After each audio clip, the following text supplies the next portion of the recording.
Hello guys, welcome to another video. Today we are going to discuss about two stocks that are uh, given to me to analyze from a viewer.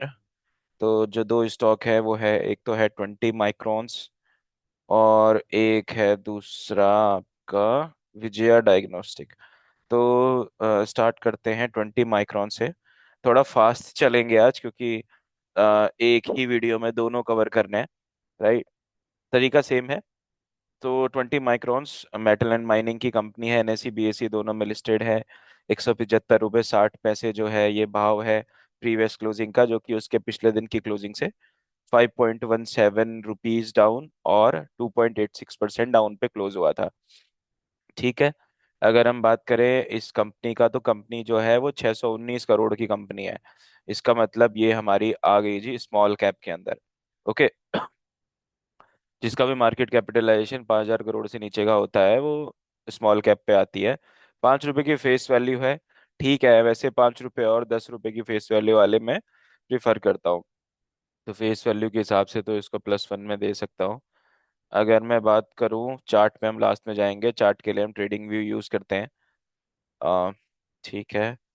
सीधे सीधे हम चलते हैं और नीचे इसके financials पे। फाइनेंशियल में रिवेन्यू जो है कंटिन्यूअसली ग्रो कर रहा है। अगर हम प्रॉफिट पे बात करें, प्रॉफिट भी कंटिन्यूअसली ग्रो कर रहा है। ये हमारा है एनुअली बेसिस पे। क्वार्टरली बेसिस पे एक बार देख लेते हैं इसको। क्वार्टरली बेसिस पे स्टेगनेंट है। ठीक है। जून के बाद से सितंबर में थोड़ा गिरा और फिर थोड़ा सा गिरा। ज्यादा डिफरेंस नहीं है। दिसंबर 2024 प्रीवियस क्वार्टर से इस क्वार्टर को देखो तो बड़ा हुआ है। ठीक है, ऐसा कोई दिक्कत समझ में आती नहीं है, इसके लिए +1। कैश फ्लो की अगर हम बात करें तो कैश फ्लो में हम बात करेंगे ऑपरेटिंग एक्टिविटी से कंपनी ने थोड़ा सा नुकसान किया, ये दिक्कत की बात है थोड़ी सी। चलो इसको चार्ट में हम वेरीफाई करेंगे। ये प्लस में होना चाहिए था, ये कुछ ज्यादा ही डाउन गया है। क्या मार्च 54 से 31 थोड़ा सा दिक्कत है। इन्वेस्टिंग एक्टिविटी में भी लॉस किया है, फाइनेंसिंग एक्टिविटी। ओ ओ कंपनी का नेट कैश फ्लो जो है वो हो चुका है निगेटिव। तो थोड़ा सा इसको रोक, थोड़ा सा देखना पड़ेगा। ये तो कैश, ये थोड़ा दिक्कत वाली बात हो गई इसमें। ठीक है, आगे चलते हैं। प्रमोटर के पास शेयर होल्डिंग 45% की है, पब्लिक के पास 41%, others 12%। F I I D I I में, एफ आई आई इसमें बहुत छोटे फ्रेम में इंक्लूडेड है, 0.41। 45 प्लस 0.41 भी 45% का राउंड ही आता है। तो 50% से नीचे जो है शेयर होल्डिंग है मेजर जो है रिक्वायर्ड में। तो इन्वेस्टमेंट के लिए तो मेरी तरफ से इसमें तो मैं तो नहीं करूंगा इन्वेस्टमेंट, दिक्कत हो जाएगी। क्योंकि मेरे एनालिसिस के हिसाब से एटलीस्ट 50% जो है शेयर होल्डिंग होनी चाहिए। Promoter plus F I I plus D I I की मिनिमम इतना तो चाहिए ही चाहिए।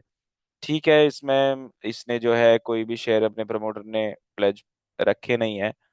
इन्वेस्टमेंट के लिए तो नहीं, ट्रेडिंग के लिए कैश फ्लो निगेटिव हुआ है। तो शॉर्ट टर्म या मिड टर्म के लिए सोचेंगे क्या करना है। तो एक बार इसका चार्ट देख लेते हैं। चार्ट ये है इसका। ठीक है, चार्ट में अगर हम बात करें, इसका चार्ट ये कहता है, ये रेजिस्टेंस है। रेजिस्टेंस, एक रेजिस्टेंस, दो रेजिस्टेंस, तीन रेजिस्टेंस। तो यहाँ से मेरे को ऐसा लगता है इसको नीचे जाना चाहिए। जब जब ये ऊपर आता है एक बढ़िया सी सेलिंग कैंडल बन जाती है। ये जो विक है ये इंडिकेशन है, डेली चार्ट का है, डेली टाइम फ्रेम है ये विक जो है ये इंडिकेशन होता है अच्छी सेलिंग का, कि सेलर्स जो है एक पर्टिकुलर रेट रेट में इसको जो है वो बेच रहे हैं। और ओके, इंटरेस्टिंग। ये इसने 133 रुपये 20 पैसे, अगर पहले मेरी नजर होती इस पे तो मैं इस पे यहाँ पे एंट्री जरूर बनाता बाई के लिए। मैं यहाँ पे एंट्री बनाता 139 पे। और मैं इसको बैठता कहाँ तक के लिए, मैं इसमें बैठता, मैं इसमें बैठता करीबन करीबन यहाँ तक के लिए, और या तो प्रॉपर ही लगा लेते हैं यहाँ तक के लिए। मैं इसमें यहाँ तक के लिए बैठता, इसने अपना टारगेट भी प्रॉपर अचीव किया नहीं। अब आप सोचोगे ये क्यों लगाया, ये सवाल बिल्कुल जायज है। इसलिए लगाया, इसलिए लगाया है। ओके। डेली टाइम फ्रेम में ये जो जोन है, क्लोजिंग के जोन होते हैं, तब यहाँ तक के लिए इसको लगाया है मैंने। अब आगे क्या कर सकते हैं? मेरे हिसाब से तो इसका जो बाइंग बनेगा अब तभी बनेगा जब ये इस पर्टिकुलर लाइन के ऊपर क्लोजिंग दे देगा। 188.45 के ऊपर ही अगर ये क्लोजिंग देता है तो मैं इसके लिए यहाँ तक के लिए बैठूंगा 220 तक के लिए। और मैं स्टॉप लॉस अगर क्लोजिंग देता है तो उस केस में, और मैं ये स्टॉप लॉस प्लेस कर लूंगा 175 का। तो मेरा जो ट्रेड बनेगा ना, मेरा ट्रेड लॉन्ग का ट्रेड बनेगा जैसे ही इसका हाई कहीं इसने ब्रेक करके क्लोजिंग दे दी, फिर थोड़ा नीचे जाके जब ये ऊपर जाने लगे, तो ये मेरा ट्रेड बन गया। किधर चला गया? ये मेरा ट्रेड बना। Why is not picking this?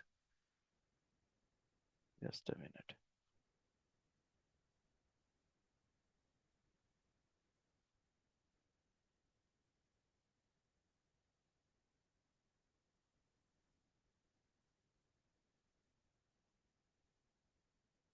Okay, I don't know why it is not working, but basically क्या है कि मैं जो ट्रेड लूंगा वो यहाँ कहीं लूंगा 190 के आसपास, और 220 के लिए बैठूंगा 175 का एसएल लूंगा। तो ये मेरा एक ट्रेड रहेगा इसमें। हालांकि मैं बहुत ज्यादा बुलिश इसमें हूं नहीं। क्यों नहीं हूं, मैंने आपको रीजन बता दिया है। फंडामेंटल के हिसाब से मैं लॉन्ग टर्म के लिए बैठना पसंद नहीं करूंगा। मेरे हिसाब से इसको मैं आउट रखूंगा। इन्वेस्टमेंट के लिए ये मेरे लिए अच्छा शेयर नहीं है। राइट, अब हम दूसरे स्टॉक में चलते हैं जिसका नाम है विजया डायग्नोस्टिक।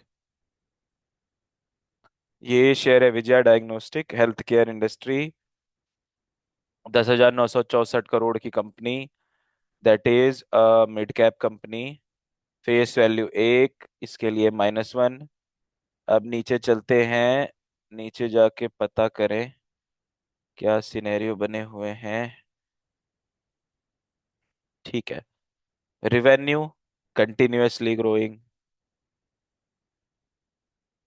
नेट प्रॉफिट बढ़ रहा है, बहुत बढ़िया।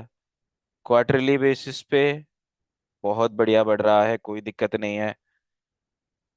और हम बात करें कैश फ्लो में, कैश फ्लो इसका बढ़ा है बहुत अच्छा।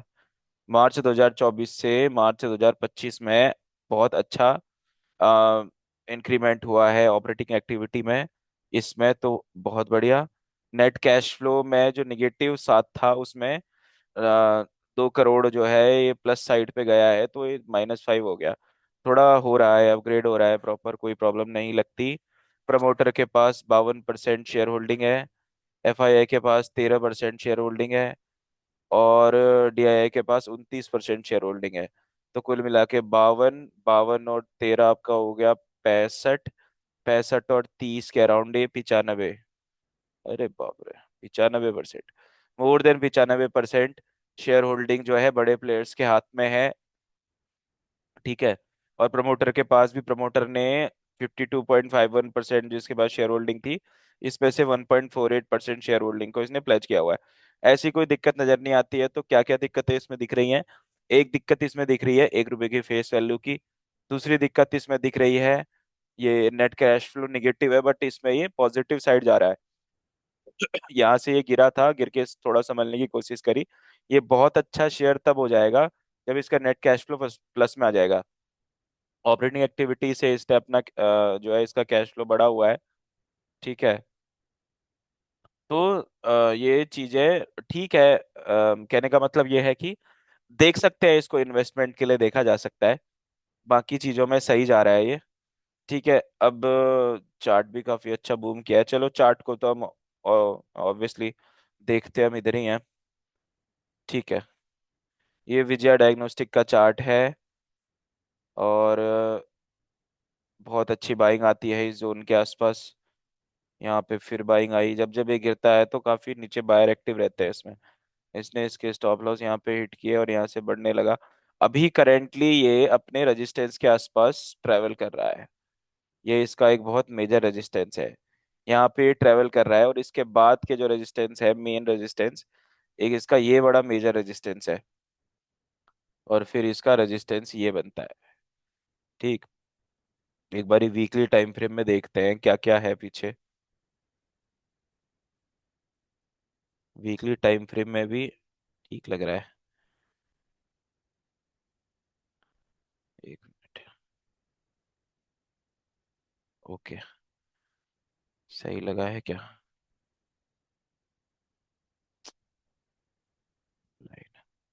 परफेक्ट।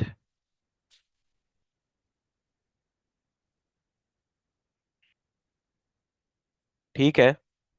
तो क्या करना चाहिए इसमें? इसको होल्ड कर सकते हैं, बिल्कुल किया जा सकता है, रेजिस्टेंस के आसपास है।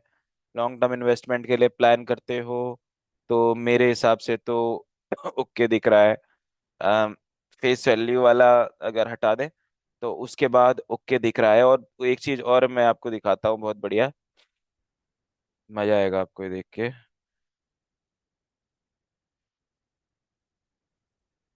ये जो इसका ट्रेंड लाइन है, ट्रेंड लाइन इसने ब्रेक किया है। तो इसने क्या किया, इसने एक जो फॉर्मेशन है उस फॉर्मेशन को ट्रेंड लाइन के बिहाफ पे ब्रेक कर दिया है। अब यहीं पे थोड़ा सा और अच्छा बाइंग, यहाँ पर कहीं पे लोगों की एंट्री होगी और ये भागता चला जाएगा ऊपर। तो मेरे हिसाब से इसको मैं बाई करूंगा। और क्योंकि मैं इन्वेस्टिंग पॉइंट ऑफ व्यू से इस तरीके से नहीं सोचता हूँ। अब ये अगर मैं देखूं इसको, इसको ब्रेक करे, ब्रेक करके मेरे को कहीं यहीं मिले इसके आसपास, ठीक, इसके आसपास मिले तो मैं ये ट्रेड लेना पसंद करूंगा इसका। मेरा व्यू ये है। ठीक। तो ये था मेरा एनालिसिस इन दोनों में। इन केस अगर आपको कोई डाउट रहता है, कुछ पूछना रहेगा, तो आप इसी तरीके से मुझे बताते रहिए। थोड़ा सा यहाँ से ऊपर जाए कहीं, फिर ये यहाँ कहीं मिले इसके आसपास, इधर ही के आसपास, फिर ये इस तरीके से मूव करना चाहिए। थोड़ा बहुत बीच में सिनेरियो रहेंगे ऐसे, इस तरीके से ये रहना चाहिए। ये मेरा जो है माइंडसेट इस तरीके से काम करेगा इस पे। बाकी अगर कोई डाउट होता है किसी चीज को लेके, किसी शेयर को लेके, तो आप मुझे बता सकते हैं। तो थैंक यू। मिलते हैं फिर नेक्स्ट वीडियो में। तब तक के लिए बाय बाय।